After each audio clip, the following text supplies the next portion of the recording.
The 42nd chapter of the book of Isaiah in the Bible clearly foretells the coming of an Arabian prophet, specifically Prophet Muhammad, peace and blessings be upon him. Isaiah describes itself as a prophecy about the future. God states that, "The former things have taken place, and new things I declare." God starts the chapter by drawing our attention to a very special person that he will send. He describes this person as my servant, whom I uphold, my chosen one in whom I delight. At least 3 of the names of the Prophet Muhammad are mentioned: servant, chosen one, and in whom I delight. Isaiah is originally written in Hebrew.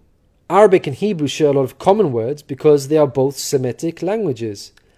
Isaiah uses the Hebrew word ebed for servant. The Arabic word for servant is abd. Prophet Muhammad is known as God's servant. In Arabic, Abdullah. Chosen one is Mustafa in Arabic. This is another of the names of the Prophet Muhammad. The one in whom God delights in shows that this person is beloved to God. Habibullah in Arabic, which means beloved of God, also happens to be one of the Prophet Muhammad's names. In Isaiah, God also reveals the location of this special person. He states, "Let the wilderness and its towns raise their voices. Let the settlements where Kedar lives rejoice." Out of all the nations on earth that God inspired Isaiah to mention, he chose to highlight Kedar's location, so we should pay special attention. Throughout the Bible, Kedar and his sons are linked to Arabia. For example, the book of Ezekiel tells us that Arabia and all the princes of Kedar were your favorite dealers in lambs, rams, and goats. In these they did business with you. In Isaiah, God goes on to narrow the location down further to a specific city within Arabia. He states that the people of Selah should sing for joy. Let them shout from the mountaintops. The place Selah pinpoints the exact location in Arabia. The place being spoken of is the city of Medina in Saudi Arabia, because Selah is the name of a famous mountain in Medina. Medina was the city of the Prophet Muhammad.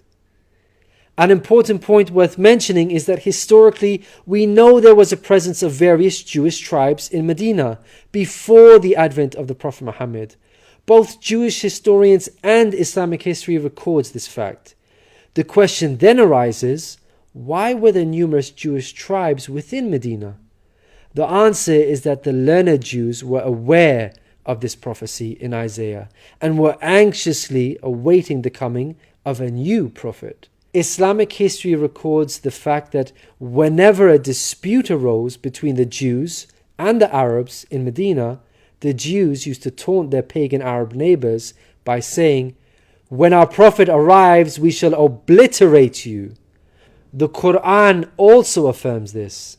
God says, "Is it not a sign to them that the learned men of the children of Israel knew it as true?" In Isaiah, God informs us that the special person will bring something new. Mankind is told that we will sing to the Lord a new song, His praise from the ends of the earth.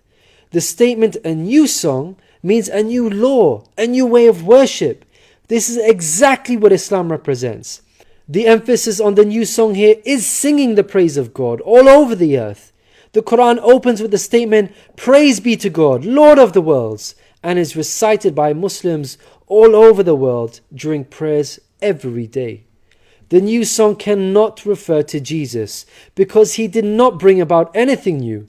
Rather, he confirmed the law of Moses that was already there. In the Gospel of Matthew, Jesus said, "Think not I am come to destroy the law or the prophets. I am not come to destroy, but fulfill." Jesus obeyed and followed the law of Moses throughout his life. Jesus didn't sing a new song. He sang the same song of Moses, the Torah. Moreover, the disciples of Jesus also followed the law of Moses, even after Jesus departed. In the book of Acts, we are told that the disciples looked to the Torah for guidance. For the law of Moses has been preached in every city from the earliest times. In Isaiah, God emphasizes the universal mission of the coming person by mentioning that he will be made a covenant for the people and a light for the Gentiles. Gentiles means non-Jews. The Quran confirms the Prophet Muhammad, peace be upon him, was sent to the whole of mankind, Jews and Gentiles alike. In the Quran, God tells us, "We have sent you, O Prophet, as a bearer of glad tidings and a warner for the whole of mankind, but most people have no knowledge." The verse in Isaiah cannot apply to Jesus, because in the Gospel of Matthew, Jesus said, "I was sent only to the lost sheep of Israel." In Isaiah, God further states that he will lead the blind by ways they have not known. Along unfamiliar paths I will guide them. The pagan Arabs at the time of the Prophet Muhammad fit this description perfectly, because they had not been sent a messenger prior to Muhammad. The Quran bears witness to this. God states that Muhammad was sent to warn a people to whom no warner has come before. The verse in Isaiah cannot apply to Jesus, because his people, the Israelites, had already received a multitude of prophets from God.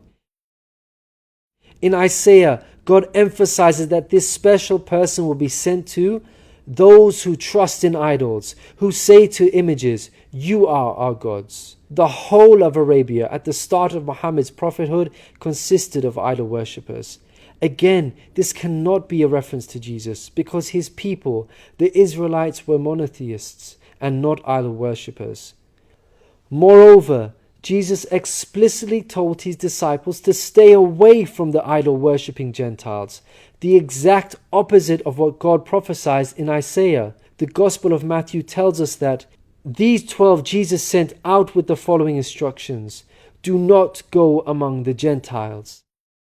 In Isaiah, God states that this special person will be a warrior and will go forth as a mighty man. He shall stir up jealousy like a man of war. He shall cry, yea, roar. He shall prevail against his enemies. Throughout history, God has dealt sternly with those who are sent guidance and persist in disbelief. Prophet Muhammad, peace be upon him, had to engage in many battles with the idol-worshipping enemies of God and ultimately prevailed against them. By comparison, Jesus did not triumph over his enemies. According to Christians, he was crucified by them. Moreover, Jesus wasn't interested in fighting.